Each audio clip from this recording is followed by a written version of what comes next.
Hi!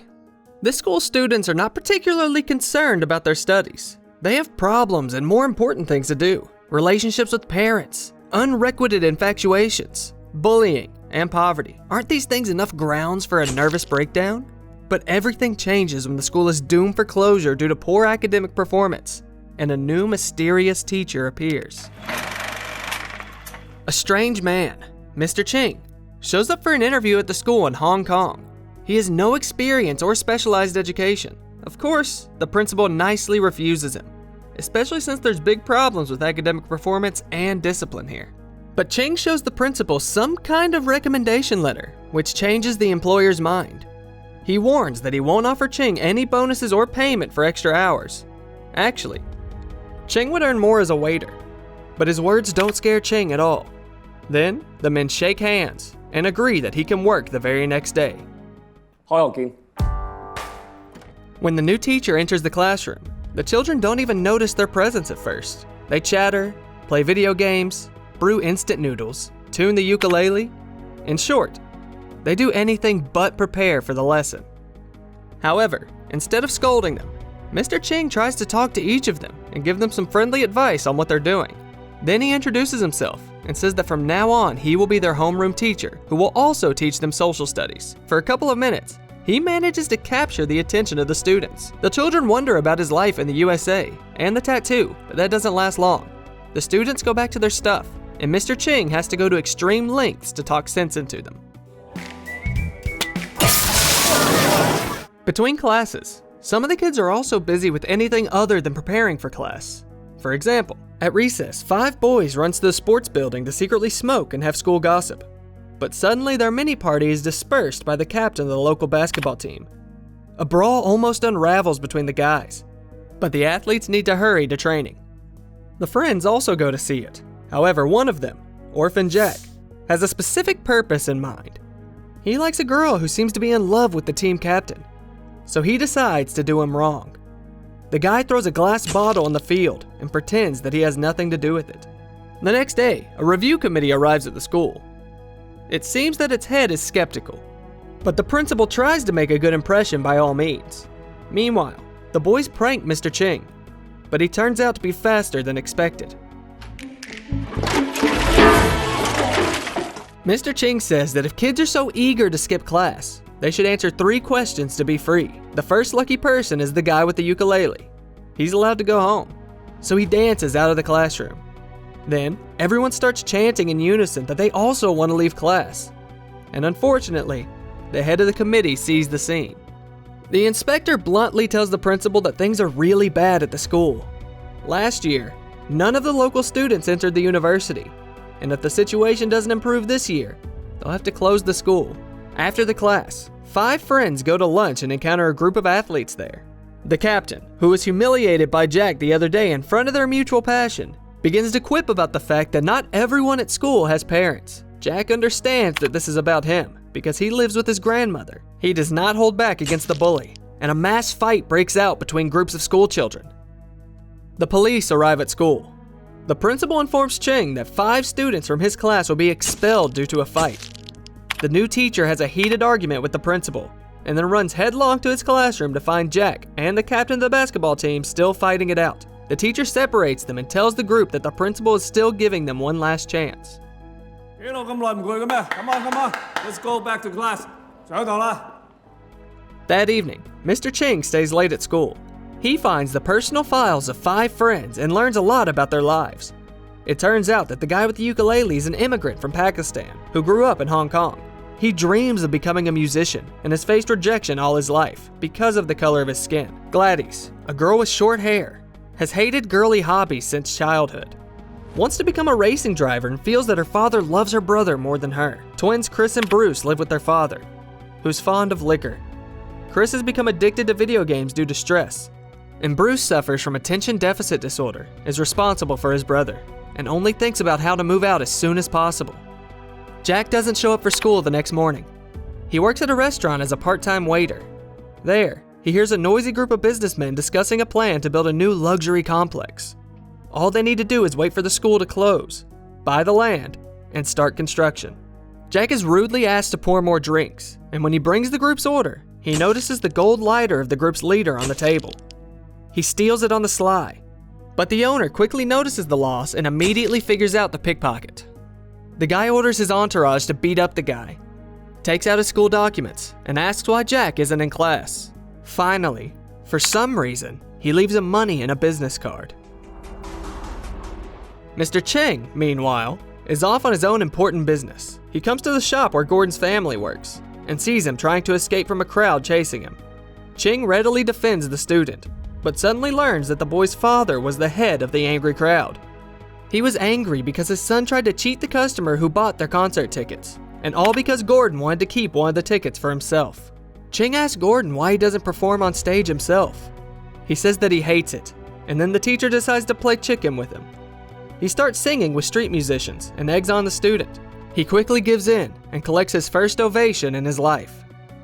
At Gladys' house, things are as they are usually. Her brother is pondered by the father, and she gets a box of cosmetics because she needs to look well-groomed. Her father also says that in the next few days he plans to introduce his daughter to the son of some influential man. Gladys fights with her father, leaves the house, and steals his car to drive around the parking lot. There, she meets Mr. Ching.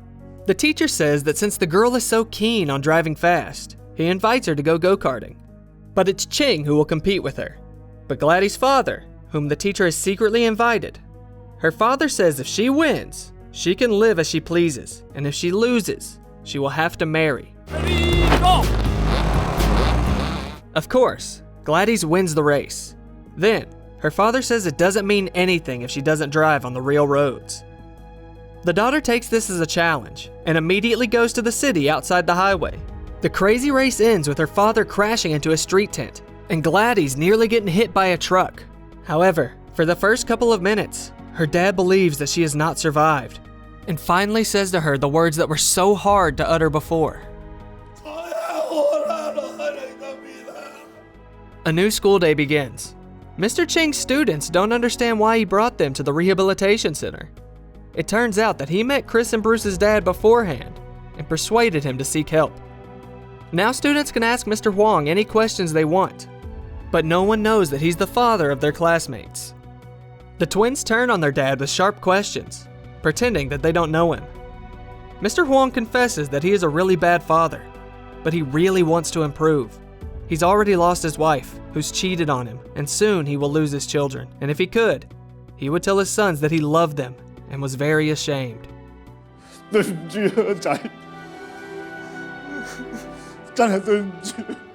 Jack skips school again and goes to work, only this time for a new one. Now, he works for the thug from the restaurant. The guy owns a sports arena and tells the new employee that tomorrow there will be a cool duel. Everyone bets on a tough fighter, and the boss asks him to lose to get more money. However, the athlete refuses. Now, they need Jack's help. He has to feed the boxer some kind of relaxing drug for the US military. Cheng visits Jack's grandmother. According to her, the boy's parents died in a car accident. Cheng sees that they live a very modest life. The state has not allocated a normal housing for the family. The grandmother shows off her grandson and shows the teacher his diary with excellent grades. Cheng realizes that the diary is fake and learns that his student works all day to make ends meet and Jack's personal belongings. He notices a bottle with a strange substance. When the grandmother asks what the reason for his visit is, the teacher lies about giving her grandson a scholarship and hands her the money. The fitness room is preparing for the competition. Jack's boss tells him to start the operation, and he goes to pour the substance into a water bottle. Everything seems to be going according to plan, but suddenly the bodyguard notices something amiss. He takes the bottle out of the guy's pocket, grabs it, and when Jack asks the boss to stand up for him, the boss pretends not to know anything. Drink up! Chill! While the fight is starting in the wrestling hall, Ching comes into the locker room. He tells the athletes that he's looking for his student. They try to kick him out, but Jack reacts just in time and starts shouting from the closed locker. A violent brawl breaks out in the locker room, and Mr. Cheng shows off his incredible kung fu skills in the blink of an eye. The teacher takes out one enemy after another, but when the star of the evening, John Jones, comes to him, the situation escalates. The wrestler is very strong, but Mr. Cheng is more cunning. The fight ends, and the police arrive at the scene. Jack tries to explain to the officers that he was forced to put poison, but the boss denies everything. Then the guy tells the whole truth about the fraud with bets. The police interrupt their argument and tell them that such situations are best handled in court. Then Jack's boss quickly bails out and drops the charges. Ching takes Jack home, and instead of lecturing him, he simply asks the student not to upset his grandmother and come to class tomorrow.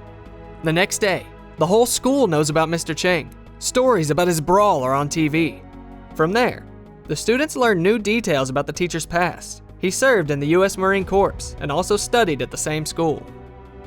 The boys start asking the matron, the saleswoman at the cafeteria, and other employees about what kind of student Master Ching was. They're surprised to learn that their idol was a very naughty child, and he completely disrupted their own graduation ceremony, breaking the arm of a performing pianist from the parallel group.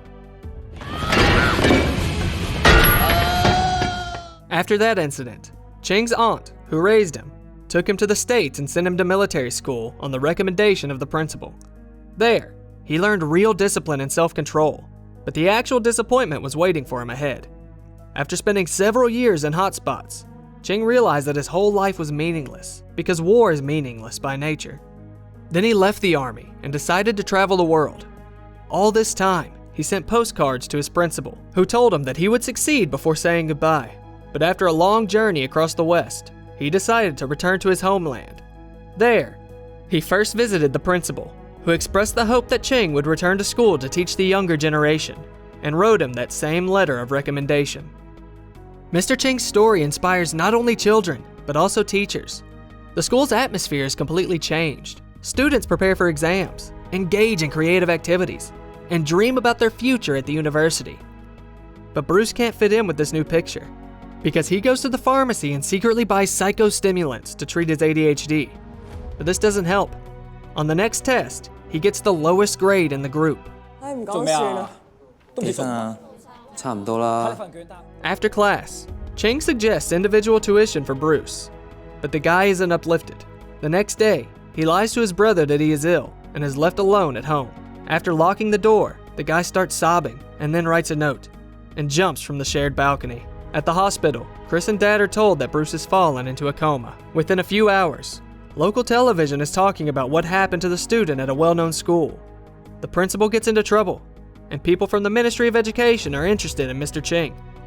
They challenge him to a conversation and begin to question the teacher's unusual teaching methods, to which he replies that the problem is not with him, but in the system that puts unbearable pressure on children. Meanwhile, the children at the school are already waiting for their favorite teacher. Finally, they see Mr. Cheng's motorcycle under the trees and run to meet him. Then they find out that he's just been fired. The children try to stop the teacher, but to no avail.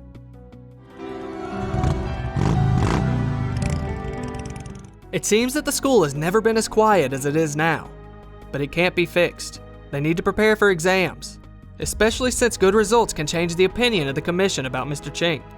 The kids try their best, help one another, and spend all their time studying. Jack's boss finds out from the news that depending on the exam results, the school may not be closed, and asks his henchmen to get Cheng's number. On the day when the children come to the exam, they all receive a message from their favorite teacher. They wait for Cheng in the classroom, but instead of him, the villain from the fitness club comes into the audience with his entourage, who sent these messages. He orders his assistants to take their phones away from the guys and leave them in custody. They're almost resigned to the fact that they will be late for the exam, when suddenly, Mr. Cheng thought he had come back to say goodbye, but in reality, he was teaching his students one last lesson, this time in self-defense. He begins to fight the evil boss's entourage, until he's finally left alone with him. Then, the boss suddenly asks him an unexpected question. Cheng realizes that the man in front of him is the same piano player whose arm he broke at the prom. Then the guy gave up music because his father told him to stop doing stupid things and finally learns to protect himself. The bandit says that Cheng ruined his life, and now he'll pay with his own. A fierce fight begins between them, during which they destroy the entire classroom. Suddenly, the enemy pulls out a melee weapon and almost kills Cheng, but he manages to disarm the boss. The teacher raises his hand over his face for a long-time acquaintance, stops at the last moment, and pierces his own leg. Then he apologizes and leaves. Children are doing well for the exam, but this isn't all good news. The boss starts playing the piano again. Jack and Grandma get a new place to live. Gordon releases song after song and becomes a local star. Gladys' dad gives her a car and a driving course. Bruce comes out of his coma, and Chris lands a job. And finally, the most important thing, the school's funding is not just retained, but also increased. And of course, everyone's favorite teacher's coming back to social studies class. Write in the comments below if there was a teacher in your life who changed your fate. Although of course, there aren't many handsome people like Mr. Ching. So you can let yourself go and talk about those who are more likely to mess up your life. And don't forget to subscribe to the channel. More cool movie stories await you there.